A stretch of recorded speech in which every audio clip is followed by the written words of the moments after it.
요엘 3장 1절에서 8절입니다.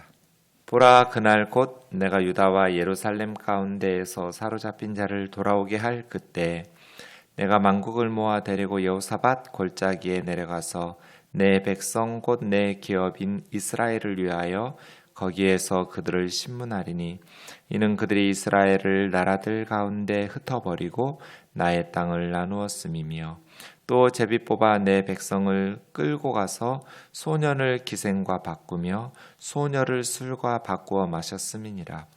두로와 시돈과 블레셋 사방아, 너희가 나와 무슨 상관이 있느냐? 너희가 내게 보복하겠느냐?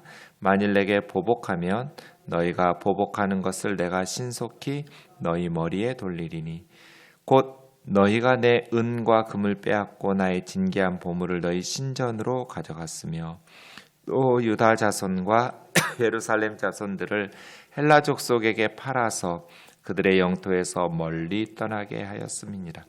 보라, 내가 그들을 너희가 팔아 이르게 한 곳에서 일으켜 나오게 하고 너희가 행한 것을 너희 머리에 돌려서 너희 자녀를 유다 자손의 손에 팔리니 그들은 다시 먼 나라 스밧 사람에게 팔리라. 여호와께서 말씀하셨느니라. 아멘. 보라, 그날 하면 이제 여호와의 날이거든요. 여호와의 날은 문맥에 따라서 둘 중 하나로 해석하라고 말씀드렸습니다. 하나는 이스라엘 백성들이 이방인의 압제와 고통 가운데에서 구원받는 날, 하나님께서 하나님의 백성들을 고통스럽게 하고 있는 이방인들을 심판하셔서 그 백성을 구원해 주시는 날, 출애굽하는 것처럼이죠. 또 하나는 반대로 하나님께서 이스라엘 백성들을 심판하시기 위해서 이방의 군대들을 끌어서 이스라엘을 책망하시는 날, 정반대의 의미인데요. 요엘서에서 앞부분에서는 하나님께서 이방인들을 통해서 이스라엘을 심판하시는 날을 여호와의 날이라고 했는데, 이제 2장부터 뒷부분에서는 2장 후반부에서부터는 여호와의 날은 하나님께서 그 백성 이스라엘을 구원하기 위해서 이방 민족들을 심판하시는 날입니다. 네. 이게 누구에 따라서 달라지겠어요? 하나님께서 이랬다 저랬다 변덕 부리시는 것이 아니라 하나님의 백성들에 따라서 우리가 하나님의 말씀에 순종하면서 바르게 살게 되면 하나님께서 우리를 이방의 압제에서 구원해 주실 것이고, 우리가 하나님의 말씀에 불순종하면서 악하게 살게 되면 하나님께서 내 백성이니까 좀 봐주지 이러지 않으신다고 그랬어요. 하나님의 백성이기 때문에 더 어느 면에서는 구약 성경에 보면 더 엄격하게 이스라엘 백성들이 하나님의 징계를 받거든요. 하는 그런 분이시죠. 내 백성이니까 죄를 지어도 못 본 척 해주고 대충 넘어가 주시는 분이 아니에요. 하나님 오래 참긴 하세요. 하지만 영원히 참으시진 않으세요. 그래서 하나님께서 이스라엘 백성들을 열방에 팔아 넘기시고, 충격적이게도 요엘서에 보면 이스라엘을 공격하는 이방인 군대의 선두에 서셔서 그 군대의 앞에 서셔서 진두지휘를 하나님께서 직접 하시면서 호령하시면서 일사불란하게 이스라엘을 진격하여 심판하게 하시는, 하나님께서 그렇게 이방인의 군대를 호령하시면 이스라엘이 어떻게 버텨낼 수 있겠어요? 패배할 수밖에 없었겠죠. 여호와의 날 그랬었습니다. 지금도 마찬가지겠죠? 교회와 성도들이 하나님의 말씀인 성경을 바르게 해석하고 순종하면서 살아갈 때에는 하나님께서 이방인들의 압제로부터 우리를 보호해 주시고 하나님께서 우리를 지켜주시지만, 하나님의 백성인 성도들이, 교회가 하나님의 말씀을 무시하면서 사사시대처럼 왕 대신 하나님을 따르지 않고 자기 소견에 오른 대로 그렇게 어리석게 살아가면 하나님께서 선지자들 통해서 계속 말씀하시겠죠. 그런데 회개하지 않고 끝까지 말씀에 불순종하면 하나님께서 심판하시겠죠. 그래서 여호와의 날이 우리에게 축복의 날이냐 아니면 심판의 날이냐는 우리의 삶의 선택, 삶의 모습에 달려 있어요. 하나님 정말 좋으신 분이거든요. 그래서 하나님 앞에 항상 겸손하고 정직하게 말씀 앞에서 진실하게 회개하고 돌이키면 하나님께서 긍휼을 베푸실 텐데, 교만하고 또 고집 피우면서 어리석게 살아가면 심판을 받을 수밖에 없겠죠. 이제 3장에서는 이방인들, 이스라엘을 심판했던, 이스라엘을 짓밟았던 이방인들을 심판하시는 하나님의 말씀입니다. 보라, 그날 내가 유다와 예루살렘 가운데 사로잡힌 자를 돌아오게 할 그때, 그러니까 이스라엘이 멸망했을 때 이스라엘 사람들이 외국의 노예와 포로로 끌려갔었는데, 다시 이제 이스라엘 사람들이 사로잡힌 지역에서 조상들의 땅, 그들의 고국으로 돌아오게 할 그때, 내가 만국을 모아 데리고 여호사밧 골짜기에서 내 백성 내 기업인 이스라엘을 위하여 거기서 그 만국을 심문할 것이다. 여호사밧 골짜기에 대해서는 성경학자들이 여러 가지 의견이 있어요. 여호사밧이라는 유다 왕이 있었죠. 참 선한 왕이었는데 큰 승리를 거두었던 왕이 이름이 여호사밧이어서 브라가 골짜기라고 하는데, 여호사밧이 큰 승리를 거두었던 브라가 골짜기를 여호사밧 골짜기라고 하나? 이렇게 추측하는 분들도 있고, 근데 브라가 골짜기라고 하지 거기를 여호사밧 골짜기라고 한 것은 한 군데도 없거든요. 거기는 아닌 것 같고, 또 예루살렘에서 너무 좀 떨어져 있는 것 같기도 하고, 또 무깃도 지역에서 승리를 거두었던 그런 어떤 그 북쪽 지역인가 뭐 이렇게 추측하기도 하지만, 거기도 예루살렘에서 멀리 떨어져 있기도 하고, 그 지역을 여호사밧 골짜기라고 부르지도 않고, 여호사밧 골짜기가 어디냐 의견이 분분해요. 그런데 많은 성경학자들은 그냥 그 단어의 뜻에 주목해요. 여호사밧, 여호라는 여호와라는 뜻이거든요. 하나님의 거룩하신 이름이고, 샤파트라는 것이 심판하다라는 뜻이거든요. 그래서 여호샤밧이라는 단어가 여호와께서 심판하신다 이런 뜻이에요. 여호와께서 심판하시는 골짜기, 여호사밧 골짜기, 이렇게 그 단어의 뜻을 따라서, 그래서 만국을 여호사밧 골짜기, 구체적으로 어느 지명인가가 중요하지 않고 만국을 이제 여호사밧 골짜기에서 심문을 하시겠다라는 거죠. 모든 사람이 하나님의 심판대 앞에 선다라는 것은 구약 성경과 신약 성경이 계속해서 일관되게 선언하는 것이죠. 성경 어느 한 구절도 사람들이 심판에서 면제된다라는 구절이 없어요. 한 번 죽는 것은 사람에게 정해진 것이고 그 후에는 심판이 있을 거라고. 구약 성경도 신약 성경도 모든 사람들이 언젠가는 하나님의 법정에 서야 된다라는 것을 일관되게 성경은 주장하고, 현대인들은 이것에 대해서 의심하면서 불신하죠. 하나님의 심판이 없다고 생각하니까 마음대로 사는 거죠. 심판에 대한 두려움이 없기 때문에. 그러나 왕도 거지도 남녀노소 할 것 없이 누구도 피할 수가 없어요. 하나님의 법정 앞에 심판의 날에 서야 된다. 그때는 돈도 안 통하고요. 하나님이 무슨 뇌물을 받고 뭐 봐주시겠어요? 아니면 지식도 안 통하고요. 말로 설득도 안 될 거고요. 하나님의 법정에서 하나님께서 주신 유일한 구원의 길 예수 그리스도밖에는 없죠. 그래서 하나님께서 우리에게 십자가의 그의 아들 예수 그리스도를, 우리 죄를 대신해서 형벌을 내리시느라고 대속의 제물로 주신 거잖아요. 어쨌든 여호사밧 골짜기에서 이스라엘을 압제했던 만국을 심문하시겠다고 말씀하시는데, 그들의 죄는 세 가지입니다. 첫 번째, 이는 그들이 이스라엘 백성들을 나라 가운데 흩어버렸다. 이스라엘 백성들을 열방의 노예로 팔아먹으면서 포로로 끌고 가서 흩은 것. 두 번째는 나의 땅을 나누어 가진 것. 그러니까 하나님의 땅, 하나님께서 이스라엘 백성들에게 주셨던 그 땅을 자기들이 주인 노릇하면서 정복하고 나누어 가져서 주인 행세한 것. 세 번째는 제비 뽑아 내 백성을 끌고 가서 소년을 기생과 소녀를 술과 바꿔 노예로 팔아먹은 것. 그러니까 소년들을 기생하고 바꾸고 소녀들을 술값으로 내서 그렇게 노예로 팔아먹었던 것이죠. 두로와 시돈 블레셋 사방아 너희가 나와 무슨 상관이 있느냐? 너희가 내게 보복하겠느냐? 만일 내게 보복하면 너희가 보복하는 것을 내가 신속히 너희 머리에 돌리리니 너희가 내 은과 금을 빼앗고 나의 진귀한 보물을 너희 신전으로 가져갔으며 유다 자손과 예루살렘 자손을 헬라 그리스 족속에게 팔아서 그들의 영토에서 멀리 떠나게 하였음이니라.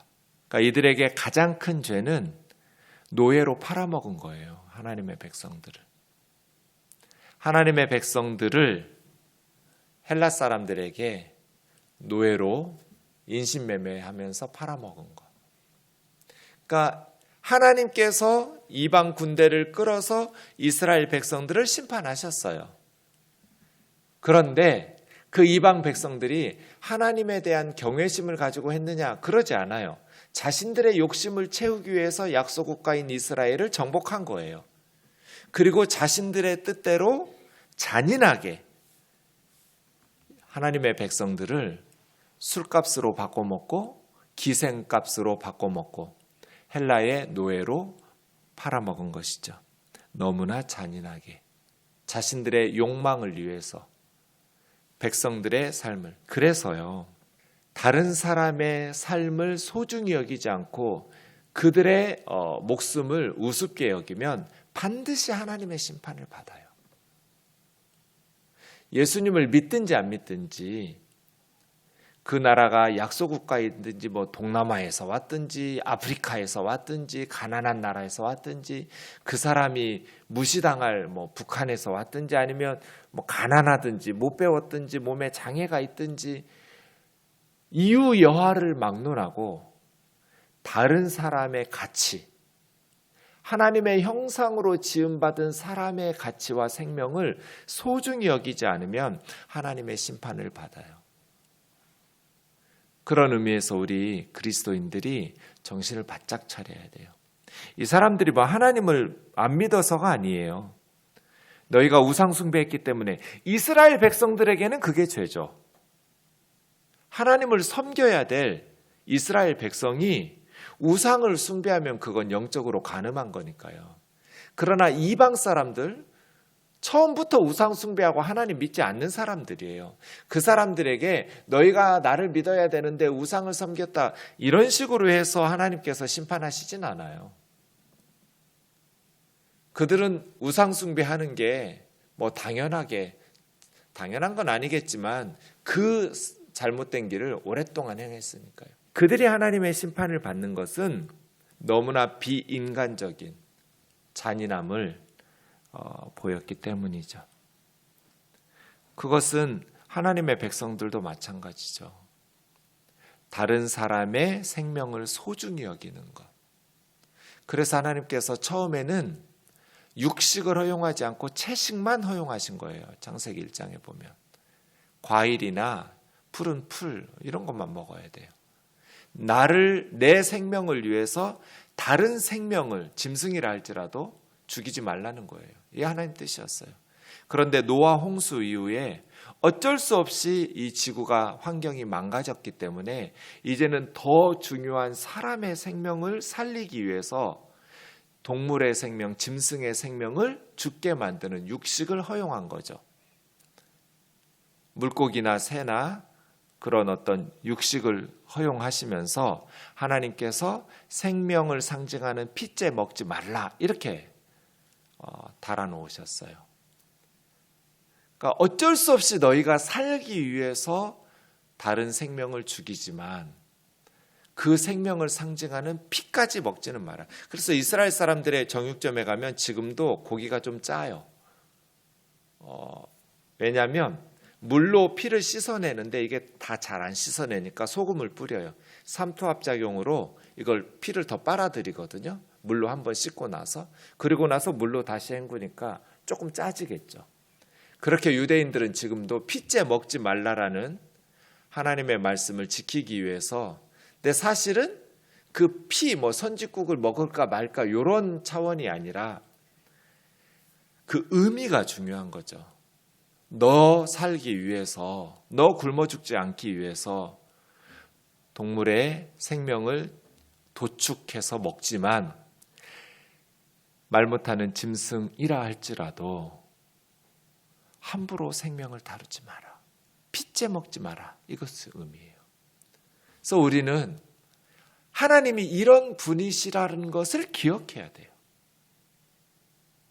하나님은 새나 물고기나 짐승들의 생명도 함부로 다루지 말라고 말씀하시는 분인데 하물며 하나님의 형상으로 지음받은 사람을 그의 국적이나 피부색이나 경제력이나 직업이나 이런 걸 가지고 마음으로 멸시하고 말 함부로 하고 또 구체적으로 그들의 권리를 존중하지 않고 억압하고 착취할 때 어떻게 하나님의 심판을 안 받겠어요? 이 사람들의 죄는 드로, 시돈, 블레셋, 만국이 하나님의 심판정 앞에서 심판받을 때는 네가 왜 나를 섬기지 않고 우상 숭배했어? 그렇게 말씀하시지 않고 너 왜 내 백성을 또 하나님의 형상으로 지음받은 사람들을 그렇게 술값으로 팔아먹었어? 너 왜 기생값으로 팔아먹고 기생에게 무슨 용돈 술값 찔러주듯이 팁 주듯이 주고 헬라 사람들에게 노예로 팔아먹고 왜 그렇게 잔인하게 인간답지 못한 그러한 악한 짓을 행하였느냐? 그러면서 그 백성들의 땅을 짓밟고 그들의 은과 금을 빼앗아서 하나님의 성전에 있었겠죠. 너희 신전으로 다 갖다 바치면서 그렇게 잔인하게 억압했느냐 하면서 심판하시는 거죠. 그래서예요. 우리도 하나님께 예배해야죠.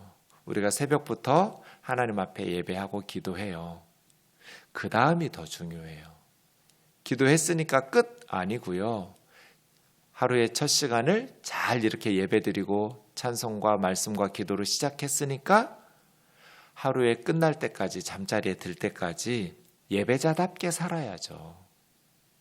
그거는 뭐예요? 다른 사람을 소중히 여기는 거예요. 이웃을 내 몸처럼 사랑한다는 건 뭐예요? 그 사람의 삶을 소중히 여기는 거잖아요. 그게 하나님 사랑과 이웃 사랑, 모든 율법의 완성이니까요. 다른 사람을 무시하지 않고 생각으로도 그랬다면 회개하고 다른 사람을 존중하고 소중히 여기고 더불어 함께 행복하게 살아가는 것, 그게 사랑하는 거 아니에요? 하나님의 백성들이 하나님의 말씀대로 헬라 족속에게 노예로 팔아먹은 것들을 심판하시는 것이죠. 그래서 이제 너희도 똑같은 심판을 받을 것이야. 그게 이제 6절, 7절, 8절이죠.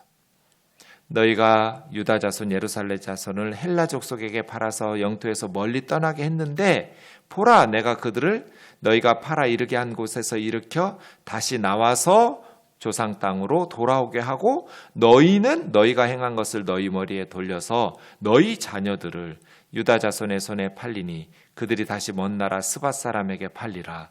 이렇게 하나님의 백성들에게 행하신 것들을 보응하는, 그래서 내 자식이 귀하면 남의 자식도 귀한 줄 알고 내 가정이 귀하면 남의 가정도 귀하고 내 교회가 귀하면 남의 교회도 귀한 줄 알아서 하나님이 주신 우리 마음의 선한 성품들이 있잖아요. 하나님의 모양으로 지음받은 그 선한 성품을 잘 지키면서 가꾸어야지 이 하나님이 주신 우리의 양심과 선한 성품들을 무시하고 계속해서 황폐하게 만들면서 잔인하게 무정하고 무자비하게 그렇게 살아가는 것은 하나님 기뻐하시는 삶이 아니겠죠. 그런데 사도 바울이 디모데에게 말했던 것처럼 말세에 고통하는 때가 되면 사람들이 이기적으로 돼요. 돈을 사랑하고 자기를 사랑하고 부모 거역하고 하나님 사랑하지 않고 무정하고 무자비하고 경건의 모양은 있는데 경건의 능력은 부인하고 그러한 시대로 계속 가는 것 같아서 염려가 돼요. 하나님께서 우리 속에 주신 선한 성품들, 또 하나님의 모양, 하나님의 형상으로 지음받은 우리의 마음들을 주님 앞에서 잘 가꾸어 가기를 주의 이름으로 축원합니다. 우리 우면동 교우들이 착했으면 좋겠어요. 하나님 착한 분이잖아요. 우리 하나님 자녀니까요. 기도하겠습니다. 사랑하는 하나님 아버지, 하나님께서 하나님의 백성들을 회복시키실 때 하나님께서 그들을 잔인하게 짓밟았던 열방을 향하여 나의 것을 짓밟았다고 말씀하십니다. 사도 바울이 예수님을 믿는 성도들을 박해했을 때 주님은 다메섹 도상에서 너 왜 나를 핍박하느냐고 물으셨습니다. 바울은 예수님을 핍박하지 않고 예수님 믿는 성도들을 박해했는데 부활의 주님께서는 왜 나를 박해했느냐고 말씀하셨습니다. 지금도 하나님의 백성인 우리가 하나님을 모르는 이들에게 당하는 고통과 억압을 하나님께서는 하나님이 고통받고 박해받으신 것으로 여기시는 분이십니다. 그렇게 우리와 하나 되시고 우리를 아끼고 사랑하시는 하나님 앞에서 우리가 겸손히 말씀 앞에 회개하고 진심으로 뉘우쳐 하나님께로 돌아오면 하나님께서 우리를 구원해 주실 줄 믿습니다. 하나님 우리에게 베푸신 은혜를 잊지 않고 말씀에 순종하면서 오늘 또 하나님의 자녀답게 선하게 살아가는 복된 하루 되게 하여 주옵소서. 예수님의 이름으로 기도하옵나이다. 아멘.